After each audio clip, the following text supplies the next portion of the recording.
Jeff Todd here for MLB Trade Rumors. We've been spending the last couple weeks running through some old deals.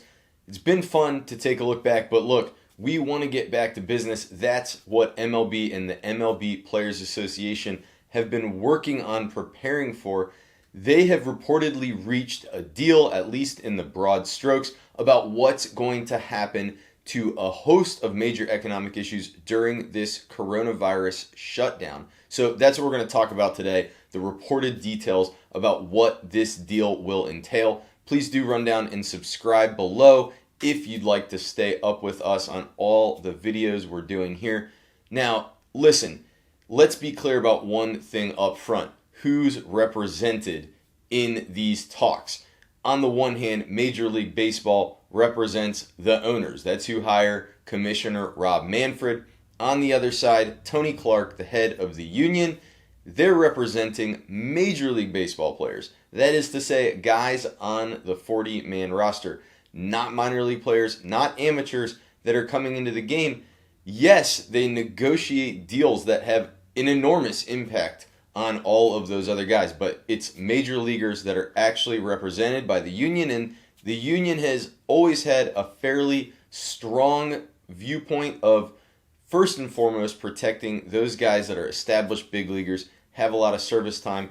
That's just the way that things have always played out in the past, and I think that's reflected in the talks we're seeing now. Again, the details that we're talking about here are based upon reports about the deal that is nearly finalized. So I just want to issue that up front.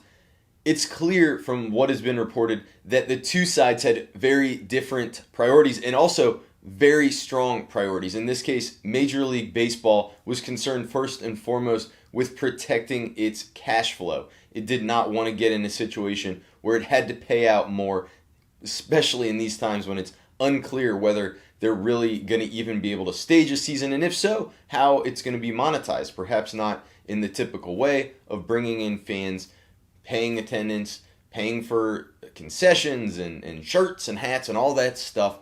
Not entirely clear what's going to happen. TV deals might need to be modified temporarily. Major League Baseball wanted to protect that interest, and accordingly, this deal only guarantees that major league players will earn about $170 million, which is only 3 to 4% of what they would earn altogether in a typical season. So, very small amount. Now, that's in the event of a season cancellation. If the season does end up going on, players would receive a prorated amount for what they would normally have earned based upon their contract situation. So, it's a flexible standard in terms of the earnings. It's a standard that for the players, make sure that they're all going to get something if they're on a big league roster, but it's not going to allow them to earn up to that maximum upside. But the league can be sure it's not going to end up paying out huge amounts of money and not earning any at the same time. By the way, the players agreed to forfeit any rights to challenge this aspect of the agreement, the salary side, in a grievance proceeding or in court after the fact. Now, on to the player side, what was their top priority? And the answer here is also clear. In this case, it was service time.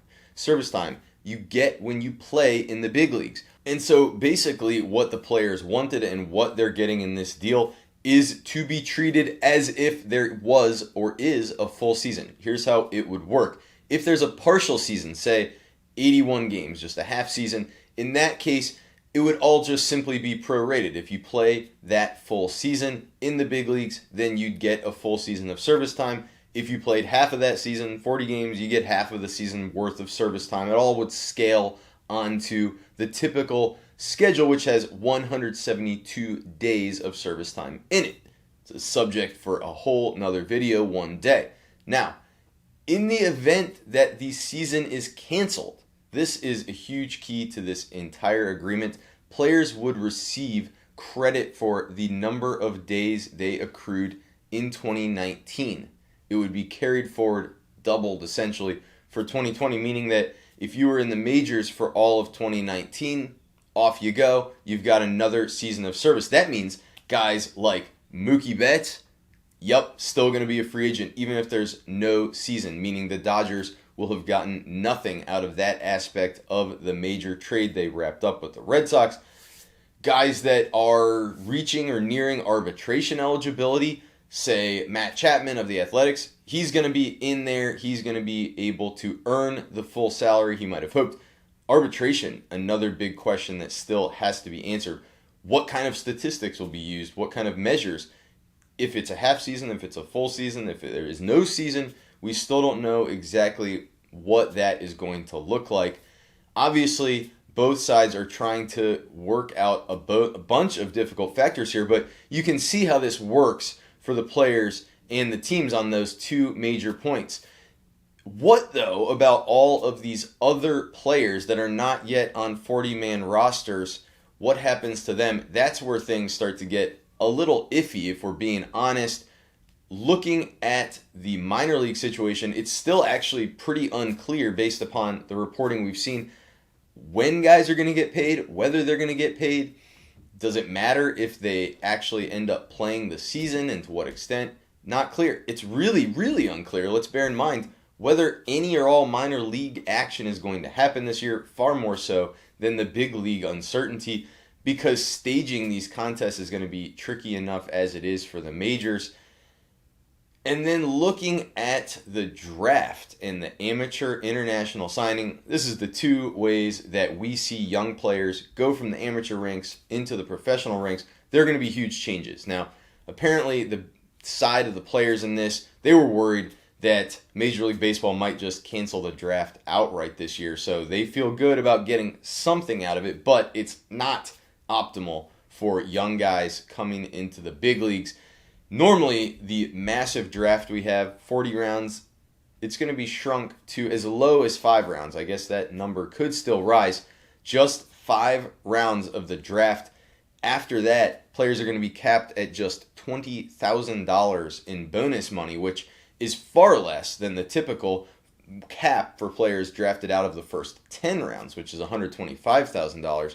So we're talking about an enormous change in the amount of money that would flow to guys entering the big leagues. The total pool, sorry, not the big leagues, but entering the professional ranks, the total pool is going to be much, much smaller. And teams will not have to pay all of that up front. They'll just have to pay a small amount of it, and then the rest will be deferred over the next 2 years.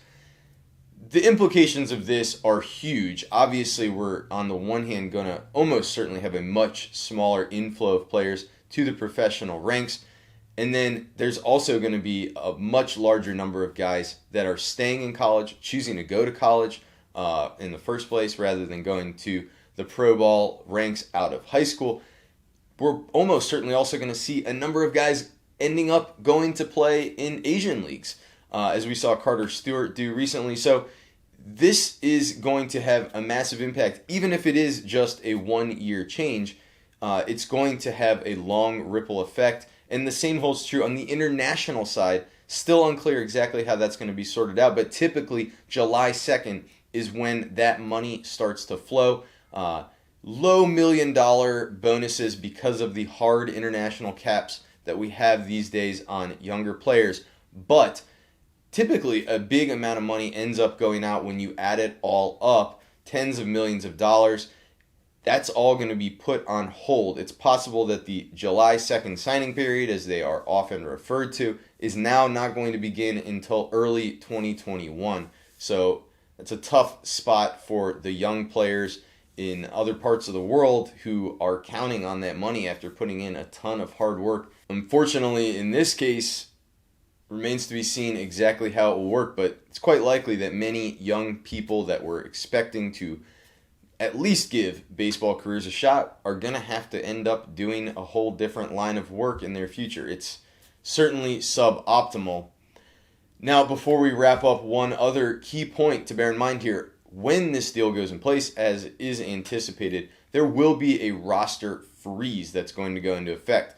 We're not going to see any transactions for a stretch of time. It doesn't necessarily mean that players can't talk with their existing teams or free agents can't talk with teams during that period of time. So perhaps we'll still see some rumors, perhaps stuff will still be going on behind the scenes, but there will be a roster freeze in place.